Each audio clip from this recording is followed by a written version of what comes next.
Light weight బంగారు diamond ఆభరణాలు, వందల రకాల డిజైన్స్ ఏవైనా ధర మాత్రం ఒక్కటే. ప్రోటోకాల్ ప్రకారం జరగాలి, అగౌరవం మేమెందుకు మొయ్యాలి అని గొంతెత్తారు. మీరు అనుకున్నంత సముచిత గౌరవం లభిస్తుందా? అది కూడా చెప్పాను మొన్న కూడా. మమ్మల్ని గౌరవించాలి ముఖ్యమంత్రిని మేము ఎందుకు గౌరవించాలి, మమ్మల్ని గౌరవించాలి మంత్రులు ఎందుకు ఉంచాలి. నేను శాసనసభ్యుడు, నువ్వు ముఖ్యమంత్రి రేవంత్ రెడ్డి. నిగ్గదీసి అగ్గి గీస్తాము. ఎందుకు అంత కోపం వచ్చింది? కోపం ఎక్కువ ఎందుకు వచ్చిందంటే సుమారు ఎక్స్ఎమ్మెల్యే లేడు, జీవితంలో ఎక్స్ లేదు, ఫ్రంట్ లేదు. ఇక ఓడిపోవడమే జీవితాశయం. ఫిక్స్ అయిపోయారా ఖచ్చితంగా ఆయన జీవితంలో ఎప్పటికీ గెలవలేడని? 100%. రేవంత్ రెడ్డి గారు ముఖ్యమంత్రి అయిన తర్వాత మాట్లాడితే గద్దె దించేస్తాం అంటున్నారు. అంటే ఏంటి, అంత బలహీనంగా ఉందా కాంగ్రెస్ పార్టీ? రుణమాఫీ అందరికని పాత బస్సులు ఎక్కి ఆడవాళ్ళ నడుములు కొట్టాడు. అంటే 10 రూపాయల టికెట్ చూస్తే 10,000 ఆర్థోపెడిక్ బిల్ అయింది. అంటే ఉచిత బస్సును కూడా విమర్శిస్తున్నారా? ఒక బస్సు కొనకుండా మీరు భలేవారు ఉన్నారండి. పిల్లలు స్కూల్కి వెళ్ళడానికి బస్సులు లేవు. అంటే విద్య వద్దు, వైద్యం వద్దు, అభివృద్ధి వద్దు. ఈటెల రాజేందర్ గారి పేరు గట్టిగా వినిపిస్తోంది. ఈటెల రాజేందర్ గారికి కనుక అధ్యక్ష పదవి అనౌన్స్ చేస్తే మీ రియాక్షన్ ఏంటి? సపోర్ట్ చేస్తారా? ఈ మధ్య చిలుకూరి ఆలయ పూజారిని వెళ్ళి కలిశారు. అక్కడ ఏం జరిగిందో తెలుసుకున్నారు, మాట్లాడారు. ఏం చెప్పారు? ఆడోపిచ్చోడా వీరరావు గారు? ఆయన కూడా హిందువే కదా. సనాతన ధర్మాన్ని ముందుకు తీసుకెళ్తున్న రంగరాజన్ గారు మీరు అన్నట్టు మన మతం తప్పనే కాదు, ఇద్దరు హిందూ మతానికి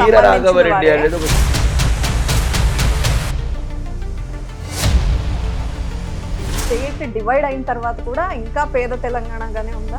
కేసీఆర్ కుటుంబం ఆస్తులు ఎందుకు పెరిగినాయి? ఇది ఒక్కసారి దీపం మీరు గమనించాలా. తెలంగాణ ప్రజలు ఇది కూడా ఈ పాయింట్ చూసుకోవాలి. కేసీఆర్ కూతురు 400 కోట్ల నీళ్ళు ఎట్లా కట్టింది? అది మీరు ఇన్ని యాంకర్లకు జర్నలిస్టుల కన్నా అడగచ్చు కదా. అప్పుడే అడగరు. అడగండి. అట్లా 9,30,000 ఉద్యోగులు రాకేష్ రెడ్డి, ఇప్పుడు మీరు నా ముందున్నారు.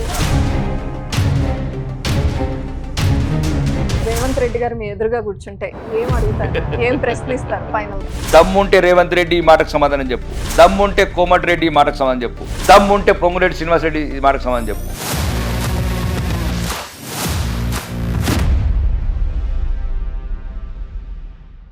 నమస్తే, నేను Deepa. Welcome to Suman TV. ఆయన మొదటిసారి ఎమ్మెల్యే అయినా కూడా అసెంబ్లీలో ఉరుములా ఉరిమాడు, మెరుపులా మెరుస్తున్నారు. ఆయన ఎవరో కాదు, ఆర్మూర్ బీజేపీ ఎమ్మెల్యే పైడి రాకేష్ రెడ్డి. నమస్తే రాకేష్ రెడ్డి గారు. నమస్తే దీప. హ్యాపీగా ఉన్నారా? మీరు అడిగిన ప్రతి కోరిక ఒక్కొక్కటిగా నెరవేరుస్తూ వెళ్తున్నారు. వారు నెరవేరుస్తున్నారో అర్థం కావట్లేదు, మీరు అడిగింది ఇవ్వకపోతే ఒక భయంతో ఓకే చెప్తున్నారో అర్థం కావట్లేదు. నేను అడిగేది కొడంగల్ సొమ్ము, మధిర సొమ్ము అడుగుతలేనండి. నా ఆర్మూరు ప్రజల హక్కులు అడుగుతున్నాను. నా ఆర్మూరు ప్రజల వాటా అడుగుతున్నాను. ఎవరి మేరుపై నాకెందుకండి? నా హక్కుల గురించి నిలదీస్తున్నాను. కొన్ని సాధ్యం అవుతున్నాయి, సాధ్యం కాని గురించి పోరాడుతున్నాను. ఓకే, ఇంటిగ్రేటెడ్ స్కూల్ అన్నారు, కాలేజ్ అన్నారు, అన్ని 1 by 1 చేసుకుంటూ వెళ్తుంది గవర్నమెంట్ కూడా. మీరు అడిగినవన్నీ చేయాలి కూడా. ఎందుకంటే ఇంకా నా వాటకు రావాల్సింది ఇప్పటివరకు ఇంకా 5% వచ్చింది. ఇంకా 95% వాటర్ రాలేదు నాకు. అయితే ఇప్పుడు వచ్చిన వాటితో సాటిస్ఫైడ్ గా లేరు. ముఖ్యంగా తెలంగాణ ప్రజలు అన్ని ప్రాంతాలలో ఒక ఆర్మూరే కాదు అభివృద్ధి అంటే, ఆర్మూర్తో పాటు 33 జిల్లాల అభివృద్ధి కావాలని కోరుకుంటున్నాను. వీళ్ళు పక్షపాతపూరితంగా 3 జిల్లాలకే తీసుకెళ్తున్న నిధులు కాబట్టి అది కూడా నిగదీస్తున్నాను. ఇప్పుడు తెలంగాణలో అడిగే ఒక్కటే ఎమ్మెల్యేను కదా నేను. బీర్ సీసాల రేట్లు పెంచితే మీకే కావాలా? మధ్యలో కొడంగల్కు, నల్గొండకు. అంటే తాగుడు మా వాళ్ళు, ఆరోగ్యం మేము పాడేది. దాని మీద రేట్లు పెంచుకొని ఎక్సైజ్ ఆదాయం అంతా మీ 3 జిల్లాలకు ఉండబోతారా? అంటే మీనింగ్ నిజంగా ఉత్తర తెలంగాణ, దక్షిణ తెలంగాణ వివక్ష ఉందా? నిజంగా అది నమ్ముతున్నారా గట్టిగా మీరు? స్పెషల్ డెవలప్మెంట్ ఫండ్స్ అనేది ఇంతకుముందు ఉన్న ఫామ్ హౌస్లో పడుకున్న మాజీ ముఖ్యమంత్రి ప్రతిపక్ష నాయకుడు ఒక సిస్టమ్ పెట్టాడు. రాజ్యాంగ విలువలు ఎట్లా తుంగలో దొక్కాలని. స్పెషల్ డెవలప్మెంట్ ఫండ్ ఎట్లయితే శాసనసభ్యుల్లో ఇవ్వాల్సిన నిధులు ఇవ్వకుండా మా నియోజకవర్గానికి 1 కోటి రూపాయలు ఇచ్చారు. కొడంగల్కు 1,004 కోట్లు ఇచ్చారు. దానికి ఏం చెప్పాలి నేను? అదే చీఫ్ సెక్రటరీని అడుగుతున్నాను. దీని మీద సుప్రీంకోర్టులో కేసు వేద్దాం అనుకుంటున్నాను. ఆర్మూర్కు 90 లక్షలు, కొడంగల్కు 1,004 కోట్లు. అంటే ఏ రాజ్యాంగం రాసింది ఇట్లా? వెనకబాటుతనమా, ముందడగా తర్వాత మాట్లాడదాం. గతాన్ని సరిదిద్దచ్చు. గతాన్ని సరిదిద్దాలంటే భవిష్యత్తులో తరాలకు మేము సమాధానం చెప్పాలి కదా. నేను భవిష్యత్ తరాలకు కూడా సమాధానం చెప్పాలా? ఇప్పుడున్న శాసనసభ్యుడిగా నువ్వేం అడిగినావు? ఓకే, నేను అడిగాను, ప్రశ్నించడం అయితే నేర్చుకోవాలి కదా.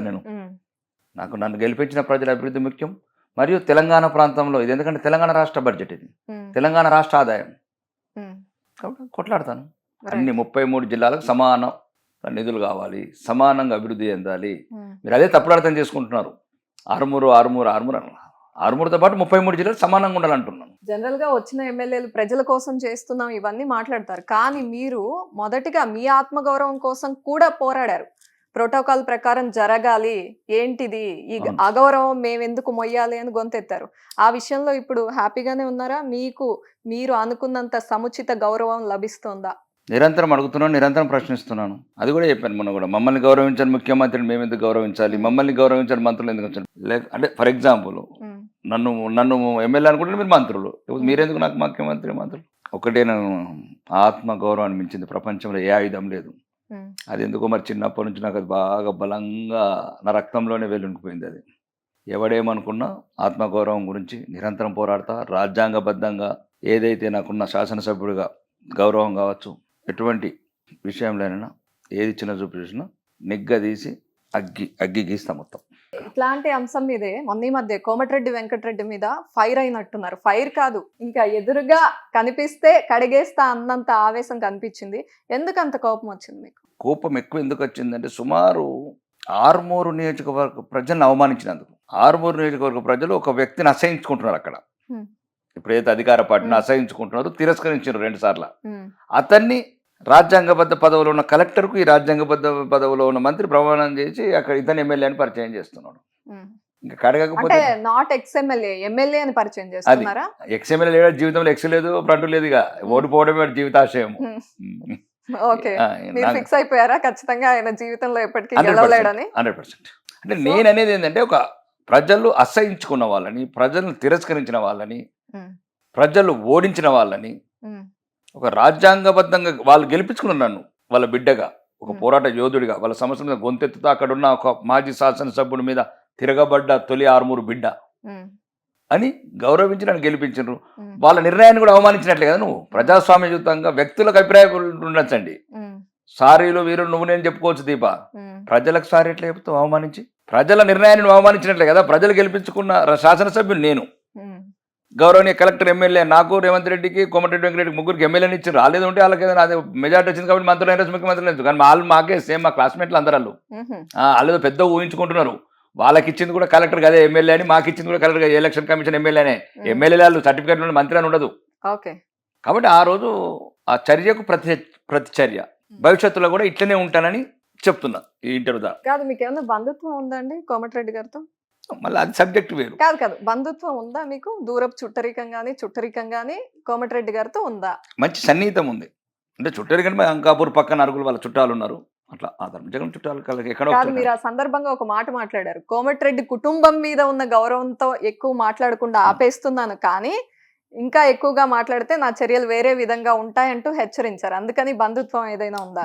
అదే నేను చెప్తున్నాను కదా. అంటే దాని ఉద్దేశం ఏంటంటే, నాకు ఇప్పుడు రాజగోపాల్ అన్న మంచి స్నేహితుడు, అంటే కోమటిరెడ్డి కుటుంబంతో మంచి సన్నిహిత సంబంధాలు ఉన్నాయి. ఇప్పుడు సన్నిహిత సంబంధాలు ఉన్నప్పుడు కొన్నిసార్లు ఇంకా దిగమింగుకోవాల్సి వస్తుంది. ఇంకా దిగమింగలేని స్టేజ్కి వెళ్ళిపోయింది అవమానం. రెండోది, దాని ద్వారా ఏం చెప్పగలిగినా అంటే, ఇప్పుడున్న రాష్ట్ర ప్రభుత్వంలో ఉన్న పెద్దలందరికీ చెప్పిన, ఈట్కా జవాబ్ పత్తర్సే దేతాం, ఒక్కటంటే 100 అంటాం మిమ్మల్ని, బరాబర్ లెక్క. కాంగ్రెస్ పార్టీని కూడా ప్రజలే గెలిపించింది, ప్రజలే ఎమ్మెల్యేలుగా నిర్ణయించారు, ముఖ్యమంత్రి గారు రేవంత్ రెడ్డి గారు ఉన్నారు. మరి అటువంటప్పుడు అవిశ్వాస తీర్మానం పెడతాం, దించేస్తాం, ఆయన్ని గద్దె దించుతాం అని ఎట్లా మాట్లాడగలిగారు? అదే చెప్పాను కదా, ప్రజలు కోరుకునేది అది. మళ్ళీ అది కూడా చెప్పాను, ఒక ప్రతిపక్ష నాయకుడుగా ప్రజలు కోరుకుంటున్నారు కాబట్టి ఏమైనా కాంగ్రెస్ లాగా దొంగచాటు పార్టీ మార్పులు చేస్తాం. మేము బహిరంగంగా తెలంగాణ మాట్లాడింది ఒకే ఒక ఎమ్మెల్యేని, ప్రజాస్వామ్యయుతంగా అవిశ్వాస తీర్మానం పెడతామన్నాం. రాజ్యాంగం మాకు ఇచ్చిన హక్కు అది. కొడంగల్ ప్రజలు అడుగుతున్నారు అవిశ్వాస తీర్మానం పెట్టుకోవాలంటే, మీరు ఎక్కడికో వెళ్తున్నారు. కొడంగల్ ప్రజలు, అక్కడికి వెళ్ళి పోటీ చేసిన అభ్యర్థి కూడా ఉండదు, పేరుంది నా మొబైల్ ఫోన్ లో ఉంది. చాలా మంది ప్రజలు అడుగుతున్నారు కొడంగల్. రాకేష్ రెడ్డి గారు, గత ప్రభుత్వాలు ఇంతకు ముందు చాలా మంది ముఖ్యమంత్రులు ఉన్నారు, చాలా ప్రభుత్వాలు మారాయి, కానీ అప్పుడెప్పుడు ఈ విధంగా అంటే ప్రభుత్వాన్ని పడగొట్టేస్తాం, ముఖ్యమంత్రిని దించేస్తామని ఎప్పుడు ఎవరు ఇంత గోల చేయలేదు. కానీ రేవంత్ రెడ్డి గారు ముఖ్యమంత్రి అయిన తర్వాత, కాంగ్రెస్ పార్టీ అధికారంలోకి వచ్చిన తర్వాత, అంటే ఎమ్మెల్యేలు కానివ్వండి, పార్టీలు కానివ్వండి, మాట్లాడితే గద్దె దించేస్తాం అంటున్నారు. అంటే ఏంటి, అంత బలహీనంగా ఉందా కాంగ్రెస్ పార్టీ? ఫస్ట్ మీరు 2 తేడాలు తెలుసుకోవాలి దీప. పడగొట్టడం వేరు, ప్రజాస్వామ్యయుతంగా అవిశ్వాస తీర్మానం పెట్టి దించేయడం వేరు. నేను ఓన్లీ అంబేద్కర్ గారు రాసిన రాజ్యాంగబద్ధంగానే ప్రశ్నిస్తున్నా. ఏంటంటే, తెలంగాణ ప్రజలను నమ్మించి గొంతు కోశాడు రేవంత్ రెడ్డి. కాంగ్రెస్ ప్రభుత్వం రేవంత్ రెడ్డి గొంతు కోశాడు. సో అతను చెప్పాడు రుణమాఫీ అందరికని. రుణమాఫీ అందరికని కొందరికి వేసాడు. ఒకటి పక్కన పెడదాం, చేసిన ఏదో 2-3 పనులు అవి. పాత బస్సులు ఎక్కించి ఆడవాళ్ళ నడుములు కొట్టాడు. అంటే 10 రూపాయల టికెట్ చూస్తే 10,000 ఆర్థోపెడిక్ బిల్ అయింది. అంటే ఉచిత బస్సును కూడా విమర్శిస్తున్నారా? ఒక బస్సు కొనకుండా మీరు భలేవారు ఉన్నారండి. ఇప్పుడు మీరు బస్సులు కొనండి, ఇంకా 5,000 బస్సులు. అంటే ఎక్కడైతే నీకు అత్యవసర పనులకు హాస్పిటల్కి వెళ్ళే వాళ్ళకి బస్సులు లేవు, పిల్లలు స్కూల్కి వెళ్ళడానికి బస్సులు లేవు, ఆడవాళ్ళకు వేరే వేరే రకరకాల సమస్యలు ఉండి హాస్పిటల్కి పోతే బస్సులు లేవు, అర్జెంట్ అత్యవసర పనుల మీద ఎమర్జెన్సీ పనుల మీద బస్సులు లేవు, వాటర్ షాటల తంబాకు వేసుకుంటూ బిల్లు చేసుకుంటున్నారు బస్సులల్లో, కాయగూరలు అమ్ముకుంటున్నారు, కొత్తిమీర కాయలు అమ్ముకుంటున్నారు బస్సులల్లో. అంటే నేనేమంటున్నానంటే ఒకవేళ నీకు గవర్నమెంట్ ఆ రకంగా నేను తప్పు పట్టట్లేదు, ఒక చర్యలు కొన్ని ఉంటాయి, కానీ బస్సులు కొను. ఇప్పుడు నీకు మరి పిల్లలకు స్కూల్ కదా, అంటే విద్య వద్దు, వైద్యం వద్దు, అభివృద్ధి వద్దు, ప్రజలని ఇట్లాంటి ఉచిత తాయిలాలు పెట్టి వాళ్ళని ఒక రకంగా బలహీనులను చేసి ఇప్పుడు మీరు వెళ్తున్నారండి. పని ఉంటే వెళ్ళడం వేరు దీప, పని లేకుంటే నీ కొడుకు స్కూల్లోకి పోతలేడు, నువ్వు 10 రూపాయల కరివేపాకం కొనడానికి ఇప్పుడు మన నిజామాబాద్ పోతున్నారు. అంటే సోషల్ మీడియాలో వస్తున్న మీమ్స్ అన్ని నిజమే అంటున్నారా? అసలు సోషల్ మీడియా వచ్చింది 1% కదా, మేము చెప్తున్నాం కదా. ఒక్క బస్సు లేదంటే ఇప్పటి వరకు 15 నెలల నుంచి. అంటే నిత్యం పెరిగే జనాభా, నిత్యం పెరిగే అవసరాలు, ప్రజలకు కావాల్సిన విద్య, వైద్యము, ఉపాధి, వీటికి బస్సు వద్దా? కాదు, నీకు ఉచితం ఇవ్వాలనుకుంటే నీకు 5,000 బస్సులు కొను. 5 బస్సులు కొనలేదు, ఆర్టీసీని సర్వనాశనం చేసినావు. కాబట్టి ఎటువంటి మోసపూరిత భాగంతో గద్దెనెక్కిండి రేవంత్ రెడ్డి అని తెలంగాణ సమాజం అంటుంది. కాంగ్రెస్ ప్రభుత్వం అనేది పక్కన పెట్టేసి విడగొట్టి చూస్తే వ్యక్తిగా రేవంత్ రెడ్డి ముఖ్యమంత్రిగా కూర్చున్నందువల్లే అది వేరే. ముఖ్యమంత్రి ఒకటండి, ప్రజలు ఆమోదించారు, ప్రజా నిర్ణయం ఇచ్చారు. ఫస్ట్ ప్రజలను గౌరవించాలి. నాకున్నది ప్రజాస్వామ్యంలో దీప తక్కువ అనుభవమైన నాకు ప్రజాస్వామ్యం అంటే చాలా గౌరవం. ప్రజలను గౌరవించాలి. ప్రజలు ఇచ్చిన నిర్ణయం అది అయిపోయింది అంతే. ప్రజలు నిర్ణయం ఇచ్చిందని మనం రేవంత్ రెడ్డి లేకపోతే అవసరం అనుకుంటే అద్దంకి దయాకర్ని పెట్టుకుంటారా, లేకపోతే ఇంకెవరన్నా కోమటిరెడ్డి రాజగోపాల్ అంటే ఉత్తమ్ కుమార్ రెడ్డిని పెట్టుకుంటారా, లేదా కొంతమంది బట్టి విక్రమార్కని పెట్టుకుంటారా? కొన్ని ఛానళ్లలో ఆల్రెడీ ముఖ్యమంత్రి వస్తుంటే అసలు ఎవరు సీట్ల మీదకి వెళ్ళి అంటే తెలంగాణ సమాజానికి ఏం చెప్పాలనుకుంటున్నారు? ప్రభుత్వం అని చెప్తున్నారు కదా, అందుకని ఫ్రెండ్లీ వేరు, అవమానపరచడం వేరు. అదే అవమానకరంగా నిలబడట్లేదు, రెస్పెక్ట్ ఇవ్వట్లేదు. అదే అట్లాంటి చాలా సంఘటనలు జరిగినాయి, తెలంగాణ సమాజం గమనిస్తుంది. ఓకే, అది వాళ్ళ అంతర్గత వ్యవహారం అనుకున్నా. కొన్ని రాజ్యాంగం మీరు ఇంట్లో రూమ్లలో ఎట్లన్నా ఆయన విలువిస్తారా ఇచ్చారా మాకు సంబంధం లేదు లోపల. కానీ ఏదైతే ప్రభుత్వ సభలు ఉంటాయో, ప్రభుత్వ ఎక్కడైతే సమావేశాలు ఉంటాయో అక్కడ మాత్రం మీరు కంపల్సరీ ముఖ్యమంత్రి గారికి గౌరవం ఇవ్వాల్సింది. That is different point. రెండోది, ఇప్పుడు ఎందుకు గద్దె దించాలంటే తెలంగాణ ప్రజలు ఎందుకు చెప్తున్నారంటే మహిళలకు 2,500 అని చెప్పాడు, ఇంతవరకు ఇవ్వలేదు. పెన్షన్స్ 4,000 చేస్తాడు, అవన్నీ వీడియోలో చెప్పిండు. ఈ నెల ఆగుండ్రి, నెక్స్ట్ నెల నుంచి 4,000 తీసుకుని అన్నాడు. మా ఆర్మూర్ సభలు అన్నాడు, ఇంకా కావాలంటే మీకు వీడియో ఆర్మూర్ సభలు కూడా అన్నాడు. ఏమని అత్తకు 4,000, కోడలకు 2,500, గ్యాస్ ఇట్లా ఏమేమి కోరికలు అన్నీ చెప్పిండు అన్నట్లు.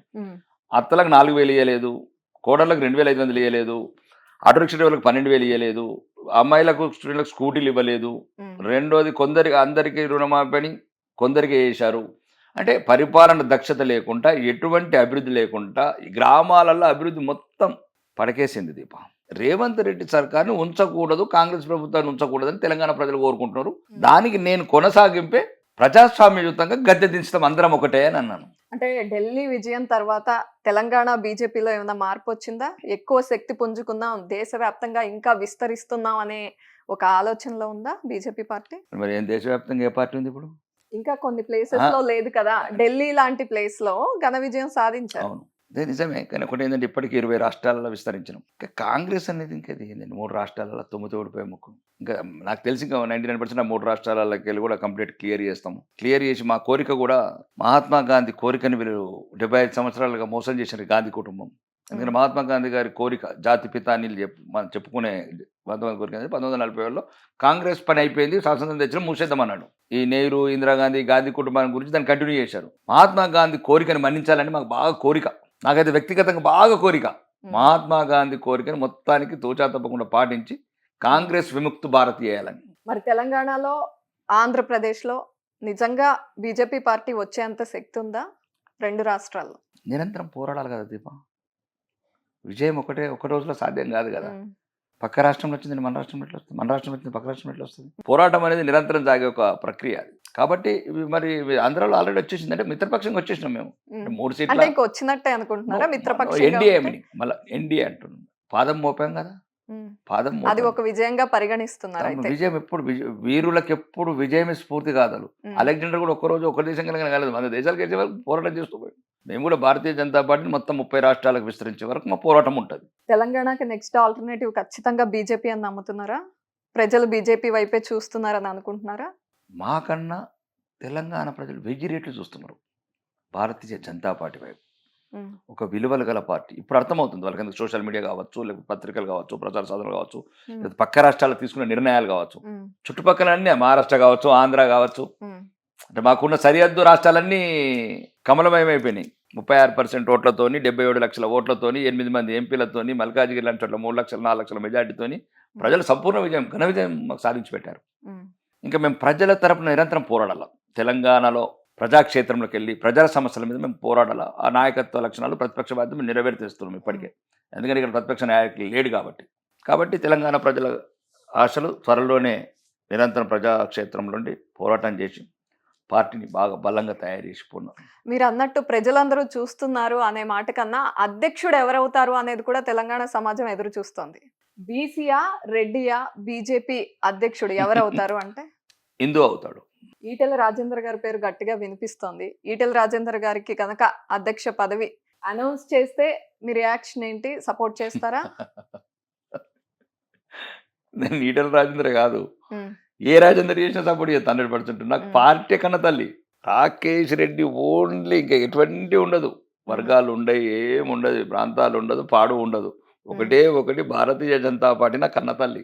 ఉమ్, కన్న తల్లి ఎవరిని నిర్ణయించినా లీడర్గా అంగీకరిస్తా అని చెప్తున్నా. ఉమ్, మేము హిందువులము, ఈ దేశంలో హిందూ రాష్ట్రం అంటే మనం హిందువుల అవమానాల పాలు కావద్దు. ఉమ్, హిందువులు అంటే ప్రపంచంలో ఉన్న ఒక ఏకైక దేశంలో ఒక సురక్షితంగా ఉండాలా, గౌరవంగా బతకాలని కోరుకుంటాం. మేము పెద్ద కోరికలు కావు దీప. మేము దీన్ని ఇస్లామిక్ దేశంగా మార్చాలనుకుంటలేం కాంగ్రెస్ అనుకున్నట్టు. అది ఒక పెద్ద స్టేట్మెంట్ అవుతుంది. ఇస్లామిక్ దేశంగా మార్చాలని అనుకుంటుందా కాంగ్రెస్ పార్టీ ఇండియాని? అవును, అదే కదా. ఏ విధంగా ఏ విధంగా అంటే ఫస్ట్ దేశాన్ని ఎందుకు విడగొట్టింది? దేశాన్ని విడగొట్టింది ఎవరు? అప్పుడు భారతీయ జనతా పార్టీ లేదు ఈ దేశంలో.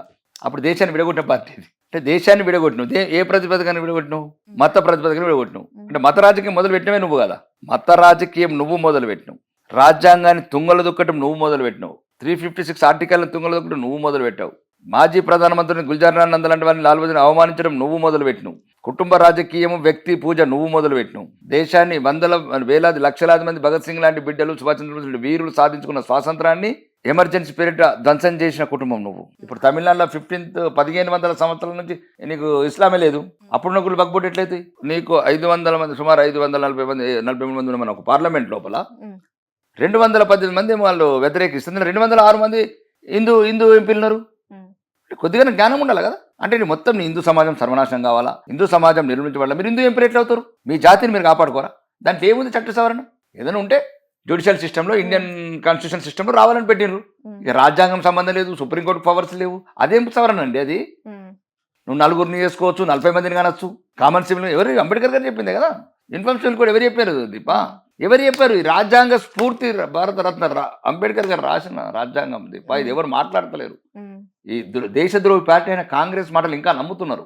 ఇదంతా మీకు హిందూ జనం మీద ఉన్న ప్రేమనా, హిందుత్వం మీద ఉన్న పిచ్చా, లేకపోతే అసలు ఇది ఇస్లాం మతం మీద ఉన్న అసహ్యమా? ఇస్లాం అంటే మీనింగ్ ఏంటి? శాంతి కపోదు. మరి అట్లాంటి ఇస్లాం మా హిందువుల మీద అంత కర్కశంగా ఎందుకు?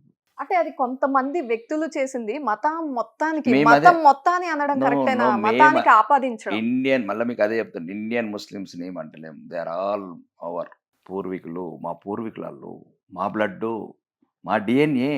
సో ఎప్పుడు రాకేష్ రెడ్డి గారు అవమానించినా, ఏదైనా అవమానకరంగా మాట్లాడినా ఇండియన్ ముస్లిమ్స్ ని కాదు. నేను ఇప్పటి వరకు నేను రాజకీయ జీవితంలోకి వచ్చిన నుంచి ఒక్కసారి కూడా ముస్లిమ్స్ని విమర్శించలేదు. ఒక్కసారి కూడా. మీరు ఏ ఇంటర్వ్యూలో చూడండి. మేము ఎవరైతే దేశద్రోహులు ఉన్నారో, ఎవరైతే దేశ రాజ్యాంగాన్ని నడివిద తగలబెడదామంటున్నారో, అఫ్జల్ గురు లాంటి పార్లమెంటు మీద దాడి చేసిన వాళ్ళని సమర్థిస్తున్నారో, జమ్మూ కాశ్మీర్లో మా కాశ్మీర్ పండితులని, ఆడవాళ్ళ శీలాలు తీసి రంపాల మీద కోస్తున్నారు. ఆనా కొడుకులతోనే పంచాయతీ. దాంట్లో ఎటువంటి సంకోచం లేదు. మొన్న మధ్య చిలుకూరి ఆలయ పూజారిని వెళ్ళి కలిశారు. అవును. అక్కడ ఏం జరిగిందో తెలుసుకున్నారు, మాట్లాడారు. ఏం చెప్పారు మీకు? నేను చెప్పాను, వీరరాఘవరెడ్డి నేలక కట్టేయాలని చెప్తున్నాను బహిరంగంగా. నేను ఆ రోజు అంటే వేరే ఇంటర్వ్యూలో కూడా చెప్పాను. అంటే మా పూజారులే కాదు, మౌలవీల మీద కానీ ఫాదర్ల మీద దాడిని ఒప్పుకోమని చెప్పాను. ఎవరి మతానికి వాళ్ళ ఒక ప్రేరణ, ఆ మతానికి వాళ్ళ ఒక రిప్రజెంటేటివ్స్, వాళ్ళని అగౌరవపరచడం ఒప్పుకోము. ఆడోపించోడ వీరరాఘవరెడ్డి. ఆయన కూడా హిందువే కదా. సనాతన ధర్మాన్ని ముందుకు తీసుకెళ్తున్న రంగరాజన్ గారు, మీరు అన్నట్టు మన మతం రంగరాజన్ తప్పనివ్వట్లేమే. కాదు ఇద్దరు హిందూ మతానికి వీరరాఘవరెడ్డి అనేది ఒక సెపరేట్ సైకో ఐడియాలజీ. ఒకటే దీప, రాకేష్ రెడ్డి అయినా దీప అయినా ఇప్పుడు మీ వృత్తిలో ఉన్నారు, ఒక జర్నలిస్ట్ వృత్తిలో ఉన్నారు, కొన్ని విలువలు ఉంటాయి, కొన్ని పద్ధతులు ఉంటాయి, కొన్ని నియమాలు ఉంటాయి. నేను కూడా రాజకీయ నాయకుడిగా నోటికొచ్చింది ఏదంటే అది మాట్లాడలేను. కాబట్టి అది ఆ దాడిని తీవ్రంగా ఖండిస్తున్నాం, రంగరాజన్ మీద దాడిని. కానీ ఎటువంటి విలువలు లేనోడు వాడేవాడు ఒక 20 మందిని గుండాలని తీసుకెళ్లి నల్లటి యూనిఫామ్ చేసి ప్రతి ఒక్కరు చట్టాన్ని చేతకు తీసుకుంటే ఎట్లా? నీ ఒక విధానం ఉన్నది. నీలాంటి వాళ్ళు కోట్లాది మంది ఉన్నారు ఈ ధర్మానికి పాటుపడ్డారు. నువ్వు ఒక ధర్మంతో శాశ్వతంగా నేను చెప్పదనుకుని చెప్పు. అంటే మీతో మాట్లాడినప్పుడు రంగరాజన్ గారు ఏమన్నా చెప్పడం జరిగిందా? ధర్మాన్ని కాపాడే వ్యక్తులలో ధర్మాన్ని ఒక ప్రేరణ కొన్ని వేలాది మంది అక్కడ ఒక రకమైన నమ్మకం క్రియేట్ అయింది అతని వల్ల. అంటే మేము వెళ్తుంటే ఆ రోజు కూడా వెళ్ళినప్పుడు చుట్టూ తిరుగుతూ ఉన్నారు. అక్కడ ఒక ఫేమస్ ఏదో ప్రదక్షిణలు చేయడం. ఇప్పుడు మా భార్య కూడా తిరుగుతుంది, మా భార్య తిరుగుతుంది, మా కూతురు కూడా, మా కూతురు మంచి ఫస్ట్ క్లాస్ మార్కులు వస్తే నేను చిలుకూరు భరించేది నమ్మకం. కాబట్టి అట్లాంటి వ్యక్తిని కొన్ని విషయాలు ఉంటాయి, మాటలు చెప్పాము. ఎప్పుడు ఏ సమయం వచ్చినా మీకు అందుబాటులో ఉంటాము, ఏ సమయం ఫోన్ సరే. ఇట్లాంటి ఎప్పుడు కూడా మీరు ఇబ్బంది పడకండి. సబ్ కుచ్ హమ్ లోగ్ సంభాలితే ఐసా లోగోं को कैसा संभालना हमारा पास मालूम है అని చెప్పి. అసలు చనిపోయిన తర్వాత ఎక్స్గ్రేషియా ఇవ్వడం ఏంటి, ఇదేం పద్ధతి అంటూ నిలదీశారు. అవును, ఎందుకంత బాధ వచ్చింది? సుమారు 57 మంది పిల్లలు చనిపోయారు హాస్టల్లో. చనిపోక ముందు అరికడదామని నేను అంటున్నా. తెలంగాణ రాష్ట్ర వ్యాప్తంగా మనకి ఏవైతే 26,000 స్కూల్స్ ఏవైతే ఉన్నాయో, మొత్తం స్కూల్స్ కావచ్చు, ఇంకా అక్కడ ఏమేమి సమస్యలు ఉన్నాయి. మనం ఏదైతే ప్రజాకర్షణ పథకాలను పక్కన పెట్టి, ప్రజలను సోమరిపోతులు చేసే పథకాలను పక్కన పెట్టి, ప్రజలకు పనికొచ్చి భవిష్యత్తు భారత యువతని మనం ఎట్ట తయారు చేయాలి, వాళ్ళకి సరైన చదువు, ఆరోగ్యము, సరైన మౌలిక వసతులు అని నేను చెప్తున్నాను. అదే దాని ఉద్దేశం ఏంటంటే, చనిపోయినాక ఎక్స్గ్రేస్ ఇస్తారా? ఇప్పుడు 57 మందికి ఎక్స్గ్రేస్ ఇచ్చినట్లే కదా. మరి చనిపోకముందు సరిగ్గా కడుపు నిండి అన్నం పెడదామా? లేకపోతే ఆడపిల్లలకు కనీస స్కూల్స్లో బాత్రూమ్స్, రన్నింగ్ వాటర్స్, లైబ్రరీస్, లేకపోతే వాటి ఫర్నిచర్స్, పవర్స్, అంటే ఒక మంచి మన పిల్లలు చదువుకునే ఒక వాతావరణం క్రియేట్ చేద్దామని నేను అంటున్నాను. అందుకోసం సంవత్సరం నుంచి చెప్తున్నాను. ఇప్పటికి కూడా నాకు 125 ఉన్నది, 191 రాష్ట్ర వ్యాప్తంగా స్టడీ చేస్తున్నాను ఆ సబ్జెక్టు. ఇప్పుడు నేను చేసిన తర్వాత ఇప్పుడు గౌరవనీయ, ఇప్పుడు నేనంటే పర్లేదు, నేను మామూలు శాసనసభ్యుని అనుకో, నాకున్న తెలుగుతో కొద్దిగా మాట్లాడాను. మరి ఇప్పుడు ఆయన రాష్ట్ర ప్రభుత్వము కమిషన్ వేసింది, ఎవరు ఐఏఎస్ ఆఫీసర్, మాజీ ఐఏఎస్ ఆఫీసర్ మురళి గారు అని. నేను చెప్పాను, ఆగ్నూరు మురళి గారు అవే సమస్యలు చెప్తున్నారు అన్ని చోట్ల. నేను అదే చెప్తున్నాను, పేదవాడికి కావాల్సింది ఏంది? విద్య. పేదవాడికి కావాల్సింది ఏంది? వైద్యము. నేను నిరంతరం కొట్లాడేది అది, విద్య, వైద్యం, ఉపాధి. ఉపాధి గురించి ముఖ్యమంత్రి గారు కూడా చెప్పాను. 2 జిల్లాలలో, ఈ తెలంగాణ ఉత్తర తెలంగాణలో ఒక ఎస్సీజెడ్ ఉంది మాకు, స్పెషల్ ఎకనామిక్ జోన్ అని, అక్కడ నందిపేటలో ఒక్క ఇండస్ట్రీ లేదండి. 11 సంవత్సరాలే. ఈయన 40,000 కోట్లు తెచ్చినట్టు దావోస్కి, అవి ఎక్కడున్నాయో నాకు అర్థం కాదు. మళ్ళీ మొన్న 150,000 కోట్లు అంటారు. అలాంటి మా నిజామాబాదే కాదు, ఆదిలాబాద్ కావచ్చు, ఆసిఫాబాద్ కావచ్చు, కరీంనగర్ కావచ్చు, వరంగల్ కావచ్చు, రూరల్ తెలంగాణ అన్ని చోట్ల పెడతాం ఇండస్ట్రీస్. అన్ని చోట్ల యువత డెవలప్. కానీ చైనా లాంటి కంట్రీలో అన్ని చోట్ల ఒక కేంద్రీకృతం కాదు దీపం. నేనేమంటున్నానంటే, ఇప్పుడు ఉదాహరణకు 75% మీరు హైదరాబాద్ చుట్టుపక్కల ఇన్వెస్ట్ చేసుకోండి, కాదంటలేదు. కానీ మీరు కనీస బాధ్యత పెట్టండి ఆ ఇండస్ట్రియలిస్ట్కు. ఏదైతే మీకు 150,000 కోట్లు ఇప్పుడు అంటున్నారో, పబ్లిసిటీ అన్ని పెట్టుకున్నారు రోడ్ల మీద హోర్డింగ్స్, అందులోకి వెళ్ళి 25% రూరల్కు కండిషన్ పెట్టండి అని నేను అంటున్నాను. 150,000 కోట్లు సుమారు 40,000 కోట్లు అవుతాయి దీప. 40,000 కోట్లు మా పాత ఉమ్మడి జిల్లాలు ఉన్నాయి, 9 జిల్లాలు. అంటే హైదరాబాద్ తీసేసి 9 జిల్లాలు. ఎట్లా హైదరాబాద్, రంగారెడ్డి అందరికి కావాల్సిందే. ఇంక 8 జిల్లాలు. 8 జిల్లాలలో మాకు 40,000 కోట్లు కేటాయించమంటాం ఇండస్ట్రీస్కు. అంటే కండిషన్, ఎవడైతే 10,000 కోట్లు పెడతాడో నువ్వు 2,500 కోట్లు వరంగల్ పెట్టు. ఇంకొకడు ఎవరు 10,000 కోట్లు పెడతాడో నువ్వు ఖమ్మంలో 2,500 కోట్లు పెట్టు. 10,000 అంటే ఫర్ ఎగ్జాంపుల్ 25% ఒక జిల్లాని కేటాయించుకో. 150,000 కోట్లు, ఇంతకుముందు తెచ్చిన 50,000 కోట్లు, 2,00,000 కోట్లు. 25% ఈ యువత మొత్తం వినాలి దయచేసి. తెలంగాణలో మేధావులు, ఇంటలెక్చువల్స్, లాయర్లు కావచ్చు, డాక్టర్లు కావచ్చు, యాక్టర్లు కావచ్చు, మీరందరూ వినాలి. ఇది ఒక్కటి, ఇది తెలంగాణకి ఎప్పటికీ మరుపురాని పథకం అయిపోతుంది. ఎవడు ఏ ఇండస్ట్రీస్ అయినా వాడికి ఎట్లయితే ఔటర్ రింగ్ రోడ్ చుట్టూ భూములు కావాలని కోరుకుంటుండో, ఫ్యాబ్ సిటీలో భూములు కావాలని కోరుకుంటుండో, చందన్వల్లి దగ్గర భూములు కావాలని కోరుకుంటుండో, ఎట్లయితే మీరు అదేంది ఇన్ఫోసిస్కు అక్కడ ఇచ్చినట్టు, ఇంకో దానికి రయేజాకి ఇచ్చినట్టు పోచారంలో 400 ఎకరాలు ఇచ్చారు కదా, మాకు అభ్యంతరం లేదు. కానీ వాడు పెట్టే ఇన్వెస్ట్మెంట్లో రూరల్ తెలంగాణలో 25% పెట్టాలి. ఏమైంది? రూరల్ ఏం తక్కలేదు. ఇక్కడ నుంచి ఖమ్మంకు 4 లేన్ రోడ్ ఉంది, ఇక్కడ నుంచి వరంగల్కు 4 లేన్ రోడ్ ఉంది, ఇక్కడ నుంచి ఆదిలాబాద్. మాకు రోడ్లు ఎందుకు లేవు? అన్నీ ఉన్నాయి మా దగ్గర. రోడ్లు ఉన్నాయి, నీళ్లు ఉన్నాయి, ప్రకృతి ఉంది, అడవులు ఉన్నాయి, కొండలు ఉన్నాయి, పచ్చిక బయళ్ళు ఉన్నాయి. అన్నిటికన్నా మించి పేద తెలంగాణ ఉంది, బతకలేని తెలంగాణ ఉంది, బడికి పోని తెలంగాణ ఉంది, బతుకుకు బాధలు పడుతున్న తెలంగాణ ఉంది. వాళ్ళ గురించి అక్కడ ఇండస్ట్రీ పెట్టాలని అంటున్నాను. కాదు రాకేష్ రెడ్డి గారు, ఇక్కడ ఒక్క విషయం, స్టేట్ డివైడ్ అయిన తర్వాత కూడా ఇంకా పేద తెలంగాణగానే ఉందా? అంటే కొందరు రాకేష్ రెడ్డి, రేవంత్ రెడ్డి కోటీశ్వర్లు అయితే అందరూ అయినట్లేనా? తెలంగాణ స్టేట్ డివైడ్ అయిన తర్వాత చేంజెస్ లేవా? సోమరిపోతులను చేసినాం. మిగులు బడ్జెట్ ఉన్న రాష్ట్రాన్ని అప్పులమయం చేశాం. మరి కేసీఆర్ కుటుంబం ఆస్తులు ఎందుకు పెరిగినాయి? ఇది ఒక్కసారి దీపం మీరు గమనించాలా. తెలంగాణ ప్రజలు ఇది కూడా ఈ పాయింట్ చూసుకోవాలా. రాజకీయ నాయకుల ఆస్తులు ఎందుకు పెరుగుతున్నాయి? పాయింట్ 1. రాష్ట్రం అప్పులు ఎందుకు పెరుగుతున్నాయి? పాయింట్ 2. దయచేసి దేశం మొత్తానికి వర్తిస్తుంది. ప్రజలు ఆలోచించండి. వీడి తెలివి కుటుంబానికి ఎట్లా పరిమితం అవుతుంది? కుటుంబంలో లాభాలు ఎందుకు వస్తున్నాయి? ఇలా భార్యలు నడిపిన కుటుంబాలు కంపెనీలు ఎందుకు లాభాల బాటలు పోతున్నాయి? వీళ్ళు సంతకాలు పెట్టే ఫైళ్ళు ఎందుకు అప్పుల పాలవుతున్నాయి పథకాలు? రెండోది, మిగులు బడ్జెట్ ఉన్న రాష్ట్రం ఈరోజు నిండు పార్లమెంట్లో చెప్పింది ఆర్థిక శాఖ మంత్రి అప్పులోకి నెట్టేశారండి. మరి అప్పులోకి నెట్టితే వీళ్ళు కూడా అప్పుల పాలు కావాలి కదా రాజకీయ నాయకులు. కేసీఆర్ కూతురు 400 కోట్లతో నీళ్ళు ఎట్లా కట్టింది? కేసీఆర్ కోట్లకు 100 కంపెనీలు ఎట్లా వచ్చినాయి? ఇప్పుడు రాష్ట్రం అప్పుల పాలైంది కదా. నీకు ఈయనకు సరిగా తెలుసో తెలియక పరిపాలన. మరి కుటుంబం మీద అంత మంచిగా ఎట్లా చేసినావు? ఏమి లేని సంతోషరావు ఎట్లా అంటే రాజకీయ నాయకులు ఇప్పుడు వీళ్ళు కావచ్చు, వాళ్ళు కావచ్చు, ఎవరైనా కావచ్చు. నేను అడిగే ప్రశ్న ఇది. రాష్ట్రాన్ని అప్పుల పాలు చేస్తారు, కుటుంబాలు లక్షల కోట్లకి వెళ్తాయి. ఇది ఇప్పుడు తెలంగాణలో జరుగుతున్న రాజకీయం. కూలిపోయే కాళేశ్వరం ఎట్లా కట్టినాం? 50,000 కోట్ల అవినీతి అని నువ్వే చెప్పినావు. ఇప్పుడున్న ప్రభుత్వం ఎందుకు చర్యలు తీసుకుంటలేరు? అవినీతి తప్ప ఏదో కొద్దిపాటి అభివృద్ధి చూపించి తెలంగాణ ప్రజలకు స్థాయిలాలు ఇచ్చి మోసపూరిత వాగ్దానాలతోని 10 ఏళ్ళు గద్దెనేలి ఇదేం రాజకీయం అండి? సాఫ్ట్వేర్ కంపెనీ పుట్టక ముందే ఉన్నది. కేటీఆర్ తెచ్చి పెట్టినట్లు ఆయన సాఫ్ట్వేర్ ఉద్యోగి. మీరు భలే మాట్లాడుతారండి. కేటీఆర్ గారు సాఫ్ట్వేర్ డెవలప్ అయింది అట్లేదు. అది మీరు ఇన్ని యాంకర్లకు జర్నలిస్ట్ కన్నా అడగచ్చు కదా. అప్పుడే అడగరు. అడగండి. అట్లా 9,30,000 ఉద్యోగులు అండి. అడగండి. ఇప్పుడు మీరు నా ముందున్నారు. నిజంగా భూముల విలువ ఆయన చెప్పినట్టు కేటీఆర్ గారు చెప్పినట్టు పెరిగిందా లేదా? మళ్ళీ నేను అదే చెప్తున్నాను. మళ్ళీ భూముల విలువ మనది మనం పెంచుకున్నాం. ఇట్లా పేకట అన్నట్లు. ఇగో నువ్వు 20 కొను, నేను 25 కొంటా. నేను 30 కొను, నేను 40 కొంటా. 50 కొను. ఆడొక ఇండస్ట్రీ వచ్చిందా? ఆడొక ఇంటర్నేషనల్ స్కూల్ వచ్చిందా? ఆడ ఇన్ఫ్రా డెవలప్మెంట్ అయిందా? ఆడ 10 ఉద్యోగాలు వచ్చినాయా? ఒక సాఫ్ట్వేర్ కంపెనీ వచ్చిందా? ప్రజల్ని మోసం చేసి హైదరాబాద్లో చుట్టూనంత అవినీతి డబ్బునంతా 20 లక్షల కోట్ల ఏదైతే అవినీతి చేసినా డబ్బులంతా రూరల్ డెవలప్ చేసి ఆ రూరల్ కూడా బతకకుండా చేశారు పేదలని. వారు చెప్పేది ఏంటంటే నీరు అన్ని చోట్లకి పారేలా మేము చేశాము, నీటి ప్రాజెక్టులు తీసుకొచ్చాము, నీరు నిధులు నియామకాలంటూ వచ్చాము, మేము చేశాం కాబట్టి ఆ నీరు అన్ని ప్రాంతాలకు వచ్చింది కాబట్టి పెరిగాయి భూముల రేట్లు అనేది కదా. ఇప్పుడు దమ్ముంటే ఒక మాట అడుగుతున్నానండి అందరికీ. మొన్న కాళేశ్వరం వాటర్ రాకుండా కూడా ఒక్క నీటి బొట్టు రిలీజ్ చేయకుండా కూడా 1,53,00,000 టన్నుల వరి ఎట్లా పండింది? దీనికి సమాధానం చెప్పండి తెలుగున్నోడు. 1,53,00,000 టన్నుల వరి ఎట్లా పండింది? కాళేశ్వరం గేట్లు మూసేసి మేడిగడ్డ ప్రమాదం వల్ల ప్రమాదం, అది ప్రాజెక్టే కూలిపోతుంది, 1,00,000 కోట్లు వృధా అవుతాయంటే ఈసారి ఒక నీటి బొట్టు వదలలేదు దీప. నిరంతరం పాత ప్రాజెక్ట్ నాగార్జున సాగర్ ఉన్నాయి, మాకు శ్రీరామ్ సాగర్ వచ్చింది లేదు, ఇటుక పిల్ల పెట్టింది లేదు, నిజాం సాగర్ మేము మా తాతలు కొత్త ప్రాజెక్టులతో పెద్ద వరిగింది ఏదేమైనా దానికి రికార్డెడ్ కూడా ఎవిడెన్స్ వచ్చింది. ఎలక్షన్లో బాగా మాట్లాడిన మొత్తం కాళేశ్వరం వల్ల 105,000 ఎకరాలకు బాగా వచ్చింది. మొత్తం 1,00,000 ఎకరాలలో 1,00,000 ఎకరాలు ఇచ్చారు. ఒక ఎకరానికి వరి పండడానికి 13,68,000 రూపాయలు అయింది. కాబట్టి అది ఒక పెద్ద ఫెయిల్యూర్ ప్రాజెక్టు, మోసపూరిత ప్రాజెక్టు, వాళ్ళ అవినీతికి ఒక ఆలంబన చేసుకోవడానికి ఒక కుమ్మక్కైన ప్రాజెక్ట్ అది. అలాంటిది మూసి ప్రాజెక్ట్ ఇప్పుడు కాంగ్రెస్ ప్రభుత్వం. 4th సిటీ అంటున్నారు, దాని మీద నమ్మకం ఉందా మీకు? నేను ఇప్పుడు చెప్పిందే ఉన్న సిటీని పట్టించుకోమని.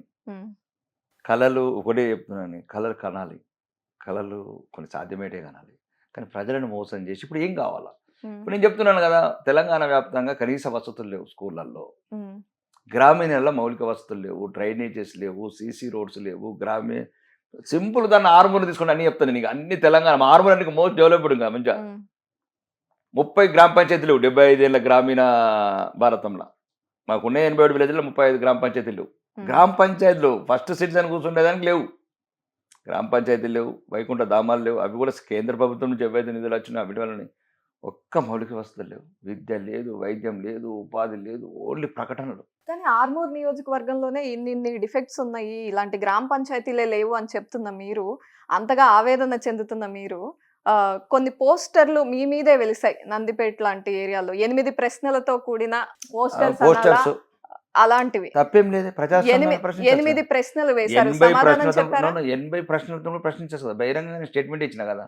నేను అలా చెప్పింది ఏంటంటే, ఒకవేళ నేను ఎలక్షన్లో మళ్ళీ క్లియర్గా ఉన్నాను ఆ సబ్జెక్ట్ మీద, రేవంత్ రెడ్డికి బహిరంగంగా సవాల్ ఇచ్చినాను నేను. అది ఒకవేళ నేను ఎన్నికలలో గెలిస్తే, ఒకవేళ ప్రభుత్వం ఇల్లు కట్టిపోకపోతే ఊరుకు 10 ఇల్లు కట్టిస్తాను, ప్రభుత్వం కట్టియకపోతే చెప్పారు మాట మీద.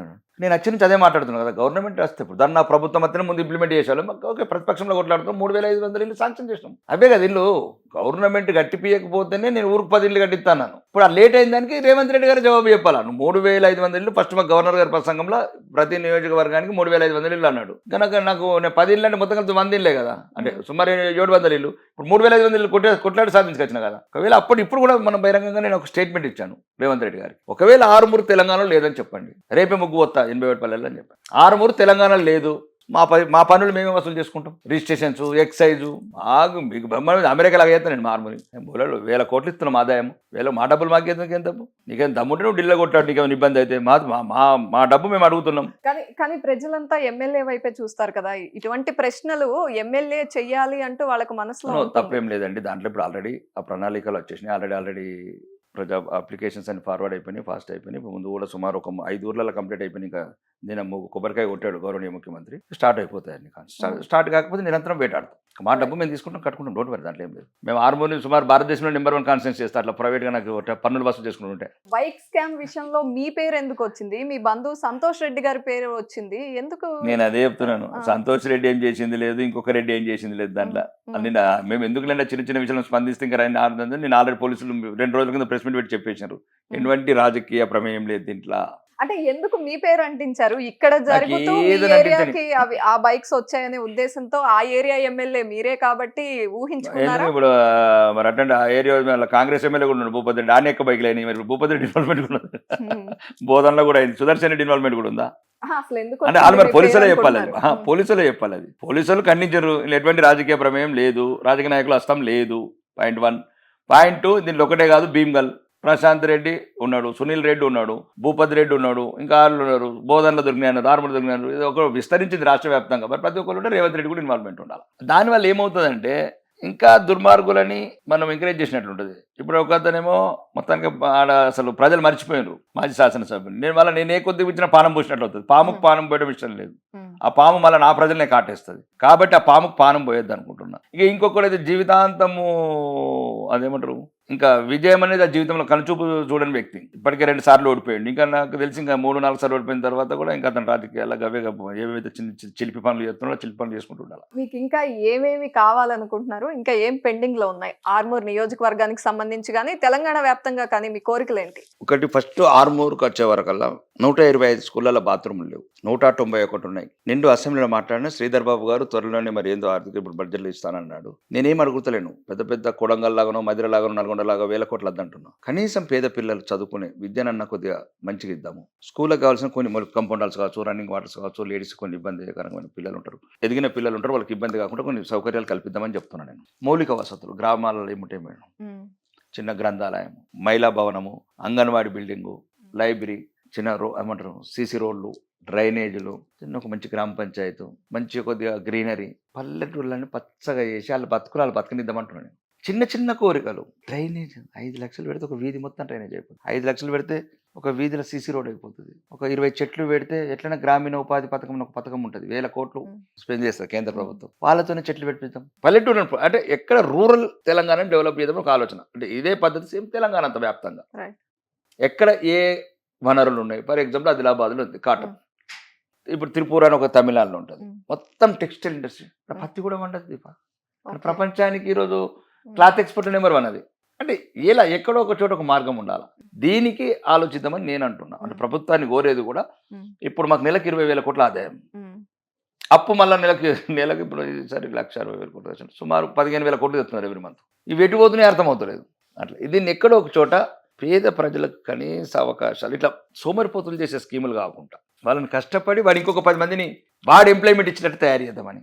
అయితే అన్నిటికన్నా ముఖ్యం ఏంటంటే మనం వందే భారత్ ట్రైన్లో తిరిగినా సరే కానీ వాళ్ళు తిరిగేందుకు సైకిల్ మీద రోడ్డు మంచుకుంటామని నేను కోరిక. ఫైనల్ గా కులగణనని సమర్థిస్తారా? కులగణనం పైన మీ అభిప్రాయం ఏంటి? అది దాని గురించి కులగణన అనేది కొన్ని రకాలుగా కాంగ్రెస్ ఆడిన కుట్రలో లేపిన ఒక భాగం ఇది. మళ్ళీ ఇది ఒక రకమైన కులాల మధ్యన చిచ్చు పెట్టి దేశాన్ని విభజించాలనే కుట్రలో భాగం. అంటే ఇది ఒక పెద్ద కంట్రీ లెవెల్ ఇష్యూ. వీళ్ళకి తెలుసు అన్ని, సుప్రీంకోర్టు ఒప్పుకోదు, రాజ్యాంగం ఒప్పుకోదు. చిన్న ఉదాహరణ, ఇప్పుడు హిందువులు ఉన్నారు, బీసీలకు అన్యాయం చేయడమే కదా. ముస్లిమ్స్ని బీసీలో కలపడం కోర్టు ఒప్పుకుంటుందా? ఒప్పుకోదు, ఎట్లన్నా కొట్టేస్తుంది. మాదేం పోతున్నది, మేమైతే చేసినాం ఎన్నికల్లో కామారెడ్డి డిక్లరేషన్, బీసీ డిక్లరేషన్, కులగణన చేసినాం. కాల్చి మా మీద బట్టబడితే అయిపోతుంది ఢిల్లీ. ఇప్పుడు ఇప్పుడు 4 రోజులు మళ్ళీ అదే, మొన్న ఒక రోజు పెట్టిర్రు కులగణన సమావేశం, 4th నాడు అనుకుంటాను, ఫిబ్రవరి 4th నాడు. ఇప్పుడు మళ్ళీ 1 నుంచి 5 వరకు ఈ కులగణన మీద చర్చ. అంటే తెలంగాణ ప్రజలని మళ్ళొక్కసారి ఈ అభివృద్ధి ఏమైంది, ఇందిరా మిల్లని, పెన్షన్లని, రేషన్ కార్డులని, మహిళలకు 2,500 అని, ఆడపిల్లలకు స్కూటీలని ఎక్కడ నిలదీస్తారో, ఆటో డ్రైవర్లు కౌలు రౌతులు ఇవన్నీ ఏవైతే వీళ్ళు చెప్పిన వాగ్దానాలు దాట వేసుకుంటూ పోతున్నాడు. కాబట్టి ప్రజలని డైవర్ట్ చేయాలి. కనీసం మంత్రివర్గ విస్తరణ చేయడం చేతగాని ప్రభుత్వం అండి. మీరు చదువుకున్న వాళ్ళు ఆలోచించండి. మీరు ఎవరైనా ఈ ఇంటర్వ్యూ చూసిన వాళ్ళు నేను చెప్పిన దాంట్లో రాజకీయ కోణం దయచేసి పెట్టకండి. మీరు పక్కన పెట్టి ఇందులో 2 సమాధానాలు చెప్తాం మీకు. ఫస్ట్ పాయింట్, ఈ రాష్ట్రంలో ఏ రాష్ట్రమైనా సరే ఏ దేశమైనా సరే శాంతి భద్రతలు బాగుంటే ఆ రాష్ట్రం కావచ్చు, ఆ దేశం కావచ్చు, ఆ ప్రాంతం బాగుంటుంది. ఇక్కడ హోమ్ మినిస్టర్ లేడు తెలంగాణలో 15 నెలల నుంచి. రెండోది విద్య. అన్నిటికన్నా ప్రపంచంలో మనిషిని మంచిగా మానవుడిని మంచిగా మరి మహోన్నతమైన వ్యక్తిగా తీర్చిదిద్దాలంటే విద్య ముఖ్యం. ఇక్కడ విద్యాశాఖ మంత్రి లేడు తెలంగాణలో 15 నెలల నుంచి. ఇంకా ఇప్పుడు ఆధునిక భారతం ఈ 21 సెంచరీలో ఒక మౌలిక వసతులు కొన్ని మార్చి ఈ మనిషి సౌకర్యవంతంగా జీవించాలంటే మౌలిక వసతులు కావాలి. దానికి శాఖ మంత్రి, మున్సిపల్ శాఖ మంత్రి లేడు. అంటే ఈ ప్రభుత్వ పరిపాలన దేని గురించి ఉన్నదో అర్థం చేసుకోండి. ఇది ప్రజల గురించి లేదు. కాబట్టి నేనేమంటున్నాను, ఇలా ప్రజల ప్రాధాన్యత కాదు ముఖ్యంగా. రెండోది, ఇప్పుడు వీళ్ళు ఉన్నారు ఓకే, కులగణన కొద్దిసేపు పక్కన పెడతాం, దట్స్ డిఫరెంట్ ప్రాసెస్ అనుకుందాం. అది వాళ్ళ విధానం మీద ఉందో పోనీ, ఒకవేళ చట్టపరంగా అది ఎట్లా పోతుందో పోనీ. కానీ ఎట్లయితే మేము కేంద్ర ప్రభుత్వంలో 27 మంది ఓబీసీలకు మంత్రులు ఇచ్చినాం, గౌరవనీయ ప్రధానమంత్రినే బీసీ ప్రధానమంత్రిని పెట్టినాం 11 సంవత్సరాల నుంచి. ఒకటి 27 మందిని ఓబీసీ మంత్రులు. మరి ఇంకా మళ్ళీ ఇక్కడ ఎందుకు అంత ఓసీలను పెట్టి 2 బీసీలకు ఇచ్చినాం? ఓకే ఇచ్చినాం. ఈ దమ్ము ఉంటే డైరెక్ట్ చెప్పండి తెలంగాణ ప్రజలకు. రేపు 6 మంత్రులను బీసీలను పెడుతున్నారా లేరా? దమ్ముంటే రేవంత్ రెడ్డి ఈ మాటకు సమాధానం చెప్పు. దమ్ముంటే కోమటిరెడ్డి ఈ మాటకు సమాధానం చెప్పు. దమ్ముంటే పొంగురెడ్డి శ్రీనివాసరెడ్డి ఈ మాటకు సమాధానం చెప్పండి. దమ్ములుంటే ఉన్నత వర్గాలకు చెందిన జూపల్లి కృష్ణారావు గారు సమాధానం చెప్పండి. తుమ్మల నాగేశ్వరరావు గారు సమాధానం చెప్పండి. దమ్ముంటే చెప్పండి. ప్రజలని మభ్యపెట్టి మోసం చేసి మాట్లాడతారు. రేపు ప్రొద్దున గవర్నర్ దగ్గరకు కొండి, దమ్ముంటే మీ రాహుల్ గాంధీకి చెప్పండి. కులగణన మీద అంతా సీరియస్ ఉంటే 6 బీసీ మంత్రులు పెట్టమని ఇచ్చేయండి లిస్ట్. ఎవరు అద్దంటున్నాడు మిమ్మల్ని? ఇప్పుడు గ్రామంలో 1 ఇయర్ అయిందండి. ఫిబ్రవరి 2 నుంచి సర్పంచుల స్థానిక సంస్థల వ్యవస్థ లేదు. కేంద్ర ప్రభుత్వం రావాల్సిన నిధులను పోయినాయి. ఈ మార్చి లోపల ఇంకేదో అంటున్నాను, మరి రిన్యూవల్ అవుతుందా కాదో నేను మన పేపర్లో చదివినా. నేను జమ్జా చెప్తున్నాను, స్థానిక సంస్థలు ఈ సన్నాసులు అభివృద్ధి అయ్యారు, కేంద్ర ప్రభుత్వం నిధులు కూడా తెచ్చుకునే దద్దమ్మలు, ఎలక్షన్లు పెట్టిన దద్దమ్మలు. ఈ రూలింగ్ ప్రభుత్వం కదా, పోలీసు వాడు నీ చేతుల్లో ఉన్నాడు, అధికారులు నీ చేతుల్లో ఉన్నారు. దాంట్లో కూడా దమ్ము లేదు. చేసుకో 42% ఇచ్చేసుకో. ఎవరు అంటున్నారు? ఇది నడని, ఒకవేళ ఇది నడితే నడని దీపా, ఈ వ్యవస్థ నడని, రిజర్వేషన్లు అది నడుస్తున్నాడని ఒక చట్టబద్ధంగా కంటిన్యూ కానీ మీరు ప్రజలను మోసం చేయకుండా. ఇప్పుడు నేను చెప్పిందని నేను తప్పున చెప్పండి. రైట్. బీసీలను రేపే ప్రొద్దున గవర్నర్ గారికి ఇవ్వండి లిస్టు. రాహుల్ గాంధీ ఒక నిజమైన ఈ దేశంలో సగం రక్తం ఉంటే ఈ దేశంది, రాత్రి లోపల ఫ్యాక్స్ పంపిమని. ఓకే అంటే మంత్రివర్గ విస్తరణలో బీసీలకి పెద్దగా స్థానం ఉండదు అనుకుంటున్నారా? ఉండేదంటే ఇప్పటివరకు ఎందుకు ఇంకా ఉంది కదా. ఇంకా మళ్ళీ అదే అంటుంది, ఇంకా 15 నెలలు, మరి ఇంకా 48 నెలలకి చేయండి. హోటల్ మూసేటప్పుడు ఫుల్ భోజనం అన్నం పెట్టుది. ఇప్పుడు ఉదయం నుంచి ఆకలి అని చచ్చిండు అనుకో, ఉదయం నుంచి ఆకలి అంటే ఎవడో హోటల్ మూసేటప్పుడు తినరా అంటాడట, పాడైపోయింది. అయితే తీన్మార్ మల్లన్న చేసిన వ్యాఖ్యలన్నీ బీసీలకు అన్యాయం జరిగింది, లెక్క తప్పింది, ఇదొక సమాధి లాగా భావిస్తాను బీసీల విషయంలో అంటూ ఆయన వ్యాఖ్యానించారు. తీన్మార్ మల్లన్న విషయంలో ఒకటే నేను చెప్పేది, ఆయన ఓసీ, నేను బీసీ. తీన్మార్ మల్లన్న నా దృష్టిలో బీసీ గాడు. ఎట్లా అంటున్నారు ఇది ఓసీ అని? ఆయన ఓసీ కదా, పక్క రాష్ట్రంలో ఓసీ, ఇక్కడ బీసీ ఎట్లా అవుతాడు? ఆయన బీసీ అయితే నేను బీసీ అవుతా. నేను మహారాష్ట్రలో నేను బీసీ రెడ్డి. మిగతా రాష్ట్రాల విషయం మనకెందుకు? ఉమ్మడి రాష్ట్రం ఆంధ్రప్రదేశ్ పక్క రాష్ట్రం అండి, తెలుగు రాష్ట్రము. అవును, విడిపోయింది కదా. విడిపోక ముందు కూడా సేమ్ ఇదే అన్యాయం. అప్పుడు అక్కడ ఓసీ, ఇక్కడ బీసీ. అంటే ఒక్కటి కొన్ని కమ్యూనిటీస్ ఉన్నాయి అట్లాంటి. నేను ఏమంటున్నాను దీపా, అవన్నీ కాదండి. బీసీలైనా ఓసీలైనా ఫస్ట్ మా భారతీయ జనతా పార్టీ సిద్ధాంతం హిందువులు. వాళ్ళు మరి వాళ్ళదన్న కూడా 50 కులాలు ముస్లింలు, వాళ్ళు కూడా ఇట్లా కొట్టుకుంటలేరు, ప్రతి సమస్యకు యూనిటీగా ఉంటున్నారు. కరెక్టే రాకేష్ రెడ్డి గారు, మీరు అన్నట్టు హిందువులే. మీరు ఇప్పుడు ఏదైతే అన్నారో బీసీలకు కూడా సముచిత న్యాయం జరగాలి, వాళ్ళకు కూడా మంత్రి వర్గంలో చోటు కేటాయించాలని మీరు అన్నారు కదా. అదే విధంగా ఆయన కూడా అదే అన్యాయం జరుగుతుంది, లెక్క తప్పింది అంటున్నారు. అది ఆయన ప్రభుత్వం, అది ఆయన ప్రభుత్వము. ఆయన తప్పు జరిగినప్పుడు ప్రభుత్వాన్ని కూడా ప్రశ్నిస్తాను బయటకు మాట్లాడారు. ఈసారి రెడ్డి ముఖ్యమంత్రి ఉండడు, ఇదే లాస్ట్ అని కూడా స్టేట్మెంట్ ఇచ్చాడు ఆయన. అప్పటి వరకు రెడ్డి ఓసీలో బీసీలు అవుతుందా చెప్పట్లా? అప్పుడు ఎట్లా? ఇప్పుడు పక్క రాష్ట్రంలో ఓసి ఉన్న కులం ఏదైతే ఈ రాష్ట్రంలో చింతపండు నవీన్ కులం ఏదైతే ఉన్నదో బీసీలో, పక్క రాష్ట్రంలో ఓసీలు ఉన్నది. అట్లనే మరి పక్క రాష్ట్రంలో బీసీ అన్నప్పుడు ఒకవేళ ఇక్కడ కూడా బీసీ అయితే ఎట్లా రెడ్డి అప్పటి వరకు? ఇది కాదండి, బీసీల అభివృద్ధి ముఖ్యం, బడుగు బలహీన వర్గాల అభివృద్ధి ముఖ్యం. ఏం కావాలో అడుగు. మళ్ళా లాంటి వాళ్ళు మంచి వ్యక్తులు, కొద్దిగా ప్రశ్నించే గొంతులు పక్కదారి పడుతున్నాయి. పక్కదారి పట్టద్దు. అంటే నా మంచి మిత్రుడు, నా మంచి స్నేహితుడు నాకు, ఎందుకంటే ప్రశ్నించే గొంతులు అంటే ఎవరైనా ఇష్టం, ముందు నుంచి ఇప్పుడు కావచ్చు. నాకు బహిరంగంగా ఇంటర్వ్యూలో కూడా చెప్తాను నేను, నాకేం ఇబ్బంది ఏమి లేదు. కొంత ఇన్ఫ్లుయెన్స్ ఏదో జరుగుతుంది అనుకుంటున్నారా అలాంటి ప్రశ్నించే గొంతు మీద? మళ్ళా నేను ఏమంటున్నా, ప్రశ్నించే గొంతు ఇప్పుడు అడిగినే అడగమంటున్నా.